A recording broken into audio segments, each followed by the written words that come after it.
ओम शांति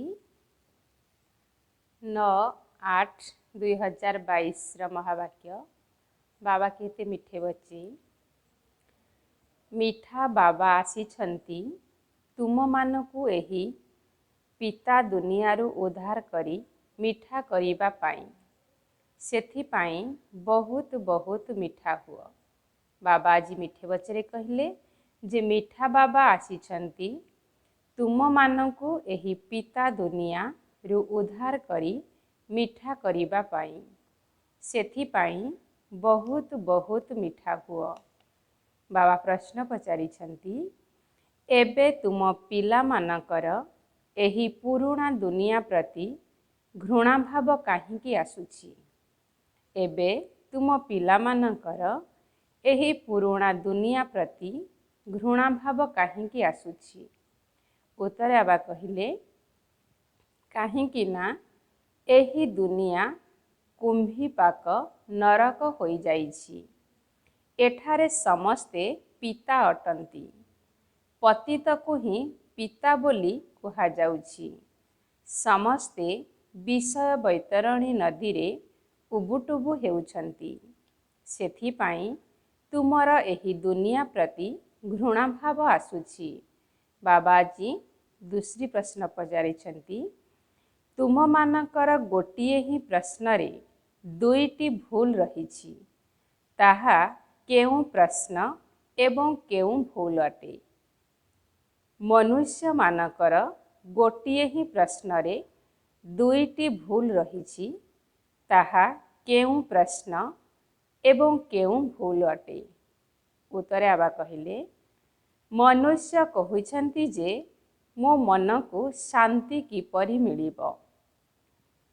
एथिरे प्रथम भूल हेउछि मन शांत किपरि होई पारिब। जे पर्यंत ताहा शरीर रु अलगा न होइछि। एवं द्वितीय भूल हेउछि जेबे कि कहुछंती जे ईश्वरंकर सबु रूप अटे परमात्मा सर्वव्यापी अटंती तेबे शांति काहार दरकार एवं देव किए? अच्छा ओम शांति। तुमे पिला माने जानिछ जे बाबा शांति धामरु आसीछंती एवं पचारुछंती जे तुमे माने केउ विचार नेई बसिछ। तुमे माने जानिछ जे बाबा स्वीट होम शांति धामरु आसीछंती सुखधाम को नहीं जीवा पाई। बाबा कहुछंती एबे तुमे निजर शांति धाम को मने पकाउछ ना आउ किछि मध्य स्मृति रे आसी जाउछि। एही दुनिया रे कौनसी सुख नाही। बहुत पिता अर्थात दुखदायी पिता जिनिस दुख देला बाला होई थाए। पिला माने जानिछंती जे एबे आमे स्वीट होम को जीवु। आमर बेहदर बाबा बहुत मीठा अटंती बाकी आउ जेते भी पिता अछंती वर्तमान समय बहुत कड़ा पतिति विकारी अटंती। ये तो हेउछंती समस्तंकर बेहदर बाबा तेबे काहार मतरे चलिबा उचित? बेहदर बाबा कहुछंती पिला माने एबे निजर शांति धाम को मने पकाओ ता सहित सुखधाम को मध्य मने पकाओ। एही दुखधाम को भूली जाओ। एहाकु तो बहुत कठोर नाम दिया जाइछि कुंभीपाक नर्क जेउठारे की विषय बैतरणी नदी बहुछि। बाबा बुझाउछंती जे एही दुनिया ही विषय बैतरणी नदी अटे। वर्तमान समस्ते दुख भोग करुछंती सेथिपाई एही दुनिया प्रति घृणा भाव आसुछि। एहा बहुत विकारी दुनिया तेणु एथिप्रति वैराग्य आसीबा दरकार। जेपरी सन्यासी मानकर घर द्वार प्रति वैराग्य आसी थाए। सेमाने भाबंती जे स्त्री नागुणी घरे रहिबा अर्थ ନର୍କରେ ରହି ଉବୁଟୁବୁ ହେବା ଅଟେ। ଏମିତି ଭାବି ଘର ଛାଡ଼ି ଚାଲି ଯାଇଥାନ୍ତି। ବାସ୍ତବରେ ତ ଉଭୟ ନର୍କର ଦ୍ୱାର ଅଟନ୍ତି। ସେମାନଙ୍କୁ ଘରେ ରହିବା ଭଲ ଲାଗେ ନାହିଁ, ସେଥିପାଇଁ ଜଙ୍ଗଲକୁ ଚାଲିଯାଆନ୍ତି। ତୁମେମାନେ ଘରଦ୍ୱାର ଛାଡ଼ୁନାହଁ, ଘରେ ହିଁ ରହୁଛ। ଜ୍ଞାନ ଦ୍ୱାରା ସବୁ କଥା ବୁଝିଯାଇଛ। ବାବା ପିଲାମାନଙ୍କୁ ବୁଝାଉଛନ୍ତି ଯେ ଏହା ବିଷୟ ବୈତରଣୀ ନଦୀ ଅଟେ। ଏଠାରେ ସମସ୍ତେ ଭ୍ରଷ୍ଟାଚାରୀ ହୋଇଯାଇଛନ୍ତି। ଏବେ ତୁମ ପିଲାମାନଙ୍କୁ ମୁଁ ଶାନ୍ତିଧାମ ନେଇଯିବି। ସେଠାରୁ ତୁମକୁ କ୍ଷୀରସାଗରକୁ ପଠାଇଦେବି। ବାବା ସାରା ଦୁନିଆରୁ ବୈରାଗ୍ୟ କରାଉଛନ୍ତି, କାହିଁକି ନା ଏହି ଦୁନିଆରେ ଶାନ୍ତି ନାହିଁ। ମନୁଷ୍ୟମାନେ ଶାନ୍ତି ପାଇଁ କେତେ ମୁଣ୍ଡ ପିଟୁଛନ୍ତି। ସନ୍ନ୍ୟାସୀ ଆଦି କେହି ବି ଆସିଲେ କହିବେ ମନକୁ ଶାନ୍ତି ଦରକାର, ଅର୍ଥାତ୍ ଆମେ ମୁକ୍ତିଧାମକୁ ଯିବାକୁ ଚାହୁଁଛୁ। ସେମାନେ ପ୍ରଶ୍ନ ଏଭଳି ପଚାରୁଛନ୍ତି, ମନ ତ ଶାନ୍ତି ହୋଇପାରିବ ନାହିଁ ଯେ ପର୍ଯ୍ୟନ୍ତ ଆତ୍ମା ଶରୀରରୁ ଅଲଗା ନ ହୋଇଛି। ଗୋଟିଏ ପଟେ କହୁଛନ୍ତି ଯେ ଈଶ୍ୱର ସର୍ବବ୍ୟାପୀ, ଆମେ ସମସ୍ତେ ଈଶ୍ୱରଙ୍କର ରୂପ ଅଟୁ। ପୁଣି ଏହି ପ୍ରଶ୍ନ କାହିଁକି? ଈଶ୍ୱରଙ୍କୁ ଶାନ୍ତି କାହିଁକି ଦରକାର? ବାବା ବୁଝାଉଛନ୍ତି, ଶାନ୍ତି ତ ତୁମର ଗଳାର ହାର ଅଟେ। ତୁମେମାନେ କହୁଛ ଯେ ଆମର ଶାନ୍ତି ଦରକାର। ପ୍ରଥମେ ସେମାନଙ୍କୁ କୁହ ଯେ ଆମେ କିଏ? ଆତ୍ମା ନିଜର ସ୍ୱଧର୍ମକୁ ଏବଂ ରହିବାର ସ୍ଥାନକୁ ଭୁଲି ଯାଇଛି। ବାବା କହୁଛନ୍ତି, ତୁମେ ଆତ୍ମା ଶାନ୍ତ ସ୍ୱରୂପ, ଶାନ୍ତି ଦେଶର ନିବାସୀ ଅଟ। ତୁମେମାନେ ନିଜର ଘର ଏବଂ ନିଜର ପିତାକୁ ଭୁଲି ଯାଇଛ। ଭଗବାନ ହେଉଛନ୍ତି ଜଣେ, ଭକ୍ତ ହେଲେ ଅନେକ। ଭକ୍ତ ତ ଭକ୍ତ, ତାଙ୍କୁ ଭଗବାନ କିପରି କୁହାଯିବ? ଭକ୍ତ ତ ହେ ଭଗବାନ କହି ସାଧନା ପ୍ରାର୍ଥନା କରିଥାନ୍ତି, କିନ୍ତୁ ସେମାନେ ଭଗବାନଙ୍କୁ ଜାଣିନାହାନ୍ତି, ସେଥିପାଇଁ ଦୁଃଖୀ ହୋଇଯାଇଛନ୍ତି। ଏବେ ତୁମେମାନେ ବୁଝିଗଲଣି ଯେ ବାସ୍ତବରେ ଆମେ ଶାନ୍ତିଧାମର ନିବାସୀ ଥିଲୁ, ପୁଣି ସୁଖଧାମକୁ ଗଲୁ, ପୁଣି ଏବେ ରାବଣ ରାଜ୍ୟକୁ ଆସିଛୁ। ତୁମେମାନେ ଅଲରାଉଣ୍ଡର ଅଭିନୟ କରୁଛ। ପ୍ରଥମେ ତୁମେମାନେ ସତ୍ୟ ଯୁଗରେ ଥିଲ। ଏହି ଭାରତ ସୁଖଧାମ ଥିଲା। ଏବେ ତ ଦୁଃଖଧାମ ହୋଇଯାଇଛି। ତୁମେ ଆତ୍ମାମାନେ ଶାନ୍ତିଧାମରେ ରୁହ। ବାବା ମଧ୍ୟ ସେଠାରେ ରୁହନ୍ତି। ବାବାଙ୍କର ପୁଣି ମହିମା ରହିଛି ପତିତପାବନ ଜ୍ଞାନର ସାଗର। ବାବା ଆମକୁ ଜ୍ଞାନ ଦ୍ୱାରା ପବିତ୍ର କରୁଛନ୍ତି। ସେ ଜ୍ଞାନର ସାଗର ଅଟନ୍ତି, ସେଥିପାଇଁ ତାଙ୍କୁ ଡାକୁଛନ୍ତି। ଏଥିରୁ ସିଦ୍ଧ ହେଉଛି ଯେ ଏଠାରେ ଜ୍ଞାନ ନାହିଁ।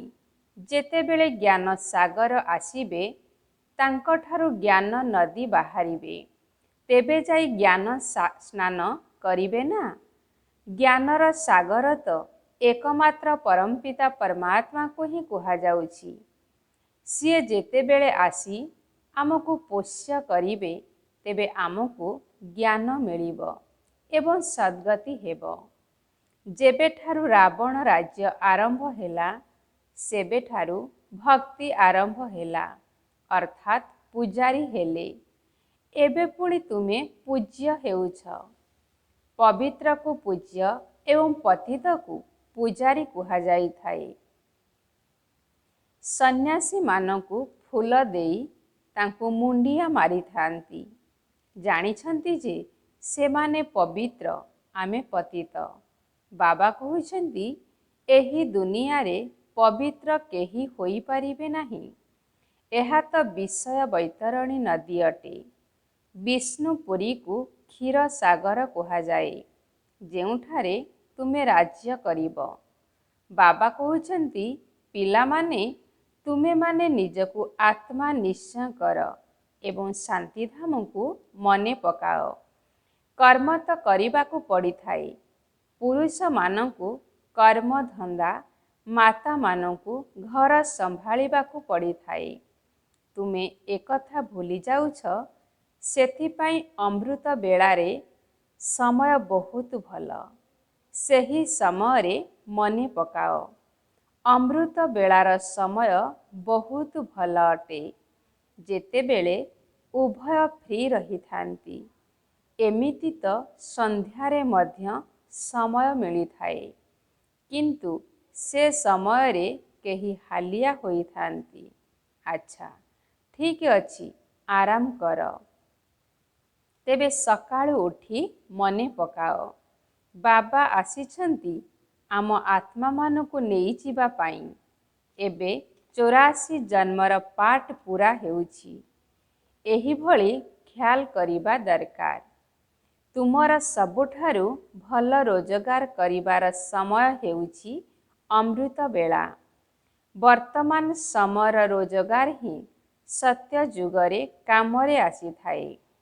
ଏବେ ତୁମେମାନେ ବାବାଙ୍କ ଠାରୁ ବର୍ଷା ପାଉଛ। ସେଠାରେ ଧନର କୌଣସି ଅଭାବ ନାହିଁ। କୌଣସି ପ୍ରକାରର ଚିନ୍ତା ନାହିଁ। ବାବା ତୁମର ଝୁଲା ଏବଂ ଭରପୁର କରିଦେଉଛନ୍ତି। ବାବା ତୁମର ଝୁଲା ଏତେ ଭରପୁର କରିଦେଉଛନ୍ତି ଯେ ରୋଜଗାର କରିବାର କୌଣସି ଚିନ୍ତା ରହୁନାହିଁ। ଏଠାରେ ମନୁଷ୍ୟମାନଙ୍କର ରୋଜଗାର କରିବା ପାଇଁ କେତେ ଚିନ୍ତା ରହୁଛି। ବାବା ଆମକୁ 21 ଜନ୍ମ ପାଇଁ ଚିନ୍ତାରୁ ମୁକ୍ତ କରିଦେଉଛନ୍ତି। ତେଣୁ ସକାଳୁ ସକାଳୁ ଉଠି ଏପରି ନିଜ ସହିତ କଥା ହୁଅ। ଆମେ ଆତ୍ମାମାନେ ପରମଧାମର ନିବାସୀ ଅଟୁ। ବାବାଙ୍କର ସନ୍ତାନ ଅଟୁ। ଆମେ ପ୍ରଥମେ ସ୍ୱର୍ଗରେ ଆସିବୁ। ଏବେ ବାବାଙ୍କ ଠାରୁ ବର୍ଷା ନେଉଛୁ। ବାବା କହୁଛନ୍ତି, 5000 ବର୍ଷ ପୂର୍ବରୁ ତୁମେମାନେ କେତେ ମାଲାମାଲ ଥିଲ। ଏହି ଭାରତ ସ୍ୱର୍ଗ ଥିଲା। ଏବେ ତ ନର୍କ ଦୁଃଖଧାମ ହୋଇଯାଇଛି। ଏକମାତ୍ର ବାବା ହିଁ ସମସ୍ତଙ୍କର ସଦ୍ଗତି ଦାତା ହେଉଛନ୍ତି। ତେଣୁ ପରସ୍ପରକୁ ମନେ ପକାଇ ଦେବା ଉଚିତ। ସତ୍ୟଯୁଗରେ କେବଳ ଭାରତ ଥିଲା। ତାକୁ ସ୍ୱର୍ଗ, ଜୀବନ ମୁକ୍ତ ଦୁନିଆ କୁହାଯାଉଥିଲା। ନର୍କକୁ ଜୀବନ ବନ୍ଧନ କୁହାଯାଏ। ପ୍ରଥମେ ସୂର୍ଯ୍ୟବଂଶୀ, ଚନ୍ଦ୍ରବଂଶୀ ରାଜ୍ୟ ଥିଲା। ପୁଣି ବୈଶ୍ୟ ଶୂଦ୍ରବଂଶୀ ରାଜ୍ୟ ହେଲା। ଆସୁରୀ ବୁଦ୍ଧି ହୋଇଥିବା ଯୋଗୁଁ ମନୁଷ୍ୟ ପରସ୍ପରକୁ ଦୁଃଖ ଦେଉଛନ୍ତି। ପ୍ରତ୍ୟେକ ଲୌକିକୀ ପିତା ମଧ୍ୟ ନିଜ ପିଲାର ଚାକର ହୋଇଥାନ୍ତି। ବିକାରଗ୍ରସ୍ତ ହୋଇ ପିଲା ଜନ୍ମ କରୁଛନ୍ତି। ସେମାନଙ୍କର ଲାଳନ ପାଳନ କରୁଛନ୍ତି, ପୁଣି ତାଙ୍କୁ ନର୍କକୁ ଠେଲି ଦେଉଛନ୍ତି। ଯେତେବେଳେ ସେମାନେ ବିଷୟ ବୈତରଣୀ ନଦୀରେ ଉବୁଟୁବୁ ହୋଇଥାନ୍ତି, ସେତେବେଳେ ବାପ ଖୁସି ହୋଇଥାନ୍ତି। ତେବେ ଭୋଳା ହେଲେ ନା? ଏହି ବାବା କହିଲେ, ସେହିପରି ଏହି ପାରଲୌକିକୀ ବାବା ମଧ୍ୟ ଭୋଳା ଅଟନ୍ତି। ପିଲାମାନଙ୍କର ସେବାଧାରୀ ଅଟନ୍ତି।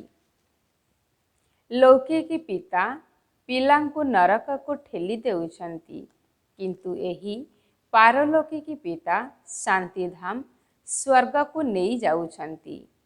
ପରିଶ୍ରମ ତ କରୁଛନ୍ତି ନା? ତେବେ ବାବା କେତେ ଭୋଳା ଅଟନ୍ତି। ନିଜର ପରମଧାମ ଛାଡ଼ି ଏଠାକୁ ଆସିଛନ୍ତି। ଦେଖୁଛନ୍ତି ଯେ ଆତ୍ମାମାନଙ୍କର କେତେ ଦୁର୍ଗତି ହୋଇଗଲାଣି। ମୋତେ ଗାଳି ଦେଇ ଚାଲିଛନ୍ତି, ଜାଣିନାହାନ୍ତି। ମୋ ରଥକୁ ମଧ୍ୟ ଗାଳି ଦେଇ କେତେ ମିଥ୍ୟା କଳଙ୍କ ଲଗାଇ ଦେଇଛନ୍ତି। ତୁମ ଉପରେ ମଧ୍ୟ କଳଙ୍କ ଲଗାଉଛନ୍ତି। ଶ୍ରୀକୃଷ୍ଣଙ୍କ ଉପରେ ମଧ୍ୟ କଳଙ୍କ ଲଗାଉଛନ୍ତି। କିନ୍ତୁ କୃଷ୍ଣ ଯେତେବେଳେ ଗୋରା ଅର୍ଥାତ୍ ପବିତ୍ର ଥିଲେ, ସେତେବେଳେ କୌଣସି କଳଙ୍କ ଲାଗିପାରିବ ନାହିଁ। ଯେତେବେଳେ ଶ୍ୟାମଳ ହେଉଛନ୍ତି ସେତେବେଳେ ଯାଇ କଳଙ୍କ ଲାଗୁଛି। ଯିଏ ଗୋରା ଥିଲେ ସିଏ ହିଁ ଶ୍ୟାମଳ ହୋଇଛନ୍ତି, ସେଥିପାଇଁ କଳଙ୍କ ଲାଗୁଛି। ଗୋରାମାନଙ୍କ ଉପରେ ତ କଳଙ୍କ ଲାଗିପାରିବ ନାହିଁ। ଆତ୍ମା ପବିତ୍ରରୁ ଯେତେବେଳେ ଅପବିତ୍ର ହୋଇଯାଏ ସେତେବେଳେ ଗାଳି ଖାଇଥାଏ। ଏହିପରି ଡ୍ରାମା ତିଆରି ହୋଇଛି। ମନୁଷ୍ୟ ବିଚରା କିଛି ହେଲେ ବି ବୁଝିପାରୁନାହାନ୍ତି। ତାଙ୍କୁ କିଛି ବି ଜଣା ନାହିଁ, ବହୁତ ଦ୍ୱନ୍ଦ୍ୱରେ ପଡ଼ୁଛନ୍ତି। ଏହା କେଉଁ ପ୍ରକାରର ଜ୍ଞାନ? ଶାସ୍ତ୍ରରେ ତ ଏକଥା ନାହିଁ। ଏକଥା ଭୁଲି ଯାଇଛନ୍ତି ଯେ ଶିବ ଶକ୍ତି ଭାରତ ମାତାମାନଙ୍କର ସେନା କ'ଣ କରିଥିଲେ? ଜଗତ ଅମ୍ବାଙ୍କୁ ଶିବଶକ୍ତି କହୁଛନ୍ତି ନା? ତାଙ୍କର ମନ୍ଦିର ମଧ୍ୟ ତିଆରି ହୋଇଛି। ଦିଲୱାଡ଼ା ମନ୍ଦିର ମଧ୍ୟ ରହିଛି। ଦିଲ ନେଲାବାଲା ତ ଏକମାତ୍ର ଶିବ ବାବା ହିଁ ଅଟନ୍ତି। ବ୍ରହ୍ମା ମଧ୍ୟ ଅଛନ୍ତି, ପୁଣି ଜଗତ ଅମ୍ବା ଏବଂ ତୁମେ କୁମାରୀମାନେ ମଧ୍ୟ ଅଛ। ମହାରଥୀ ବି ଅଛନ୍ତି। ବାସ୍ତବରେ ତୁମେ ଏଠାରେ ଅଛ। ଏହା ତୁମର ଜଡ଼ ସ୍ମାରକୀ ରହିଛି। ଏହି ଜଡ଼ ସ୍ମାରକୀ ମଧ୍ୟ ସମାପ୍ତ ହୋଇଯିବ, ପୁଣି ତୁମେମାନେ ସତ୍ୟଯୁଗରେ ଆସିଯିବ। ସେଠାରେ ଏହି ସ୍ମାରକୀ ଆଦି ରହିବ ନାହିଁ। 5000 ବର୍ଷ ପୂର୍ବରୁ ମଧ୍ୟ ତୁମେମାନେ ଏହିପରି ବସିଥିଲ। ତୁମର ସ୍ମାରକୀ ନିର୍ମାଣ ହୋଇଥିଲା। ପୁଣି ତୁମେମାନେ ସତ୍ୟଯୁଗ ଏବଂ ତ୍ରେତା ଯୁଗରେ ରାଜ୍ୟ କଲ। ପୁଣି ଭକ୍ତି ମାର୍ଗରେ ପୂଜା କରିବା ପାଇଁ ଏହି ସ୍ମାରକୀ ତିଆରି ହେଉଛି। ବ୍ରହ୍ମା ବିଷ୍ଣୁ ଶଙ୍କରଙ୍କୁ ମଧ୍ୟ ତୁମେ ଜାଣିଗଲଣି। ବିଷ୍ଣୁରୁ ବ୍ରହ୍ମା, ବ୍ରହ୍ମାରୁ ବିଷ୍ଣୁ ହେବା ପାଇଁ 84 ଜନ୍ମ ଲାଗୁଛି। ଏବେ ପୁଣି ତୁମେ ପୁରୁଷାର୍ଥ କରୁଛ, ତେଣୁ ମମା ବାବାଙ୍କୁ ଅନୁକରଣ କରିବା ଦରକାର। ଯେତେ ପୁରୁଷାର୍ଥ କରିବ ସେତେ ଗୋରା ହେବ। ପତିତରୁ ପବିତ୍ର ହେବାର କେତେ ସହଜ ପୁରୁଷାର୍ଥ ବାବା ଶିଖାଉଛନ୍ତି। ତୁମେ ଯେତେବେଳେ ବାବା ଏବଂ ଶାନ୍ତିଧାମକୁ ମନେ ପକାଇବ ସେତେବେଳେ ତୁମେମାନେ ସ୍ୱର୍ଗର ମାଲିକ ହୋଇଯିବ। ତେବେ ସକାଳୁ ଉଠି ବାବାଙ୍କୁ ମନେ ପକାଇବାର ଅଭ୍ୟାସ କରିବାକୁ ହେବ। ପୁଣି ଯେତେବେଳେ ପକ୍କା ହୋଇଯିବ ସେତେବେଳେ ଚାଲିବା ବୁଲିବା ବେଳେ ମଧ୍ୟ ମନେ ପକାଇ ପାରିବ। ଆମକୁ ତ ସୁଇଟ୍ ହୋମ୍ ଏବଂ ସୁଇଟ୍ ରାଜଧାନୀକୁ ମନେ ପକାଇବାକୁ ହେବ। ପ୍ରଥମେ ଆମେ ସତ୍ତ୍ୱ ପ୍ରଧାନ ହେବୁ, ପୁଣି ସତ୍ତ୍ୱ, ରଜ, ତମୋରେ ଆସିବୁ। ଏଥିରେ କୌଣସି ସନ୍ଦେହ ଆସିବା ଉଚିତ ନୁହେଁ। ଏଥିରେ ଦ୍ୱନ୍ଦ୍ୱର କୌଣସି କଥା ନାହିଁ। ପବିତ୍ର ରହିବାକୁ ପଡ଼ିବ। ଦେବତାମାନଙ୍କର ଭୋଜନ ମଧ୍ୟ କେତେ ପବିତ୍ର ହୋଇଥାଏ। ତେବେ ଆମକୁ ମଧ୍ୟ ବହୁତ ନିଷ୍ଠା ରଖିବାକୁ ହେବ। ଏଥିରେ ପଚାରିବାର କୌଣସି କଥା ନାହିଁ। ବୁଦ୍ଧି ଜାଣିଛି ଯେ ପ୍ରଥମତଃ ବିକାର ସବୁଠାରୁ ଖରାପ ଅଟେ।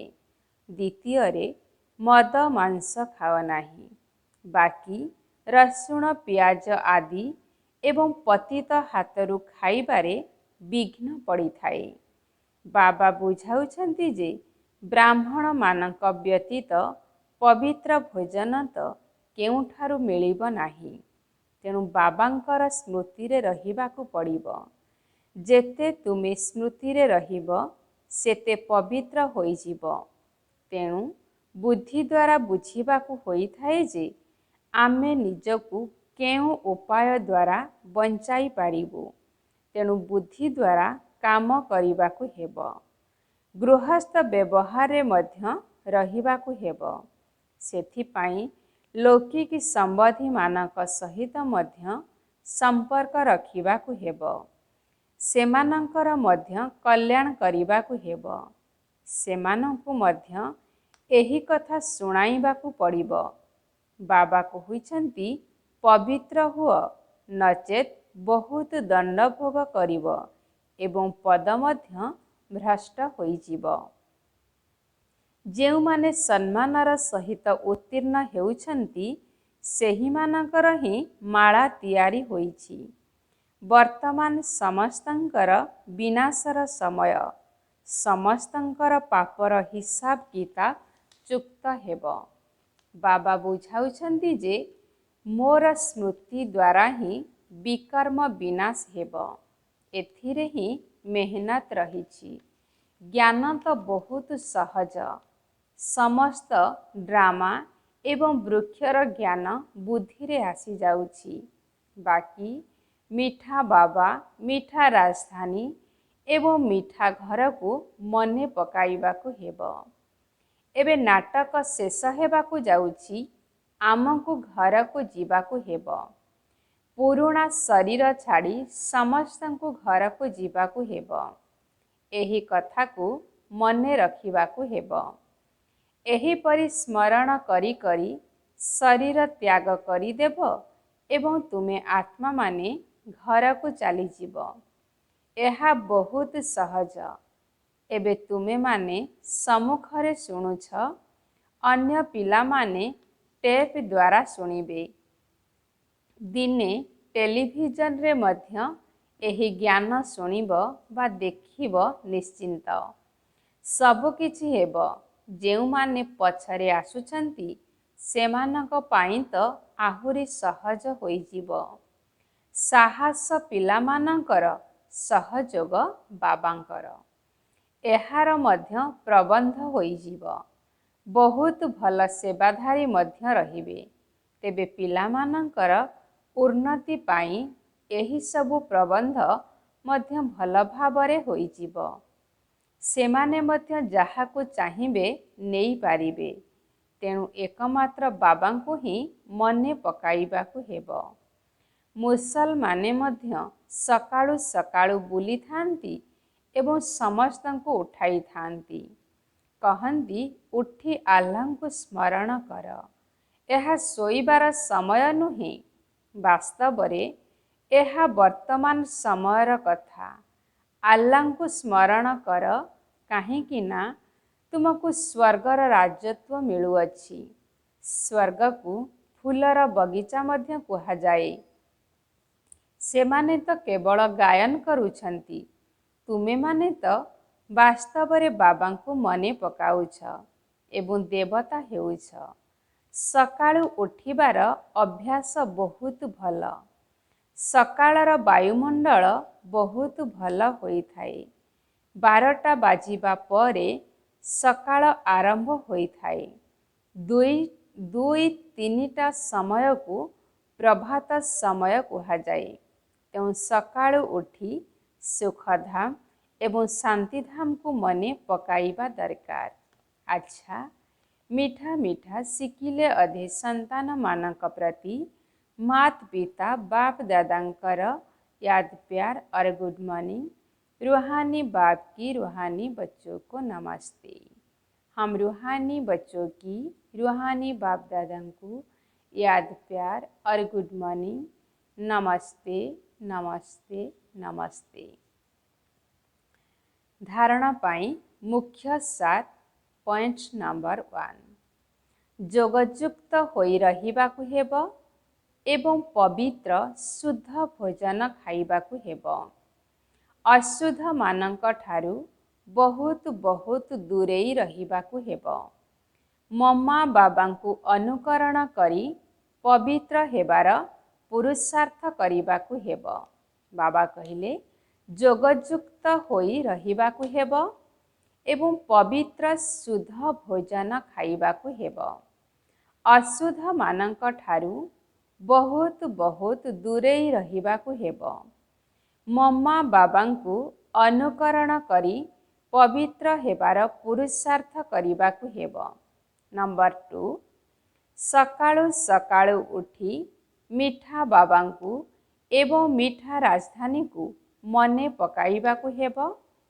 एही भली विनाशर समय रे बाबांकर स्मृति द्वारा ही सब हिसाब किताब को चुक्त करिबाकु हेब। बाबा कहले सकाळु सकाळु उठी मिठा बाबांकु एवं मिठा राजधानी को मने पकाइबाकु हेबो। एही भली विनाशर समय रे बाबांकर स्मृति द्वारा ही सब हिसाब किताब को चुक्त करिबाकु हेबो। वरदाता बाबांकर वरदान आज अछि निजर निश्चिंत स्थिति द्वारा श्रेष्ठ टचिंग अर्थात सूक्ष्म प्रेरणार अनुभूति आधार रे कार्य करुथिबा सफलता मूरत हुआ। निजर निश्चिंत स्थिति द्वारा श्रेष्ठ टचिंग अर्थात सूक्ष्म प्रेरणार अनुभूति आधार रे कार्य करुथिबा सफलता मूरत हुआ। बाबा जी डिटेल रे कहिले जे कौनसी कार्य करिबा समय रे सर्वदा एही स्मृति रहु जे बड़ बाबा उपस्थित अछंती तेबे स्थिति सर्वदा निश्चिंत रहिब। एही भली निश्चिंत स्थिति रे रहिबा मध्य सबुठारु बड़ राजत्व। आजिकाली तो समस्ते चिंताग्रस्त राजा होई जाइछंती किंतु तुमे माने चिंतामुक्त सम्राट अट। जेउ माने सर्वदा चिंतारे बुड़ी रही थांती सेमानंकु केबे भी सफलता प्राप्त होई न थाए कारण सेमाने चिंता करिबारे ही निजर समय एवं शक्ति को व्यर्थरे नष्ट करि दियंती एवं जेउ कार्य पाई चिंता करंती ताकू आहुरी बिगाड़ी दियंती। किंतु तुमे माने निश्चिंत स्थिति रे रहुथिबा कारणरू यथा समय श्रेष्ठ टचिंग होई थाए जहा द्वारा सेवा कार्य रे सफलता प्राप्त होई थाए। स्लोगान ज्ञान स्वरूप आत्मा तांकु कुहाजिब जेउ मानकर प्रत्येक संकल्प प्रत्येक सेकेंड समर्थ अटे। ज्ञान स्वरूप आत्मा तांकु कुहाजिब जेउ मानकर प्रत्येक संकल्प प्रत्येक सेकेंड समर्थ अटे। अच्छा, ओम शांति।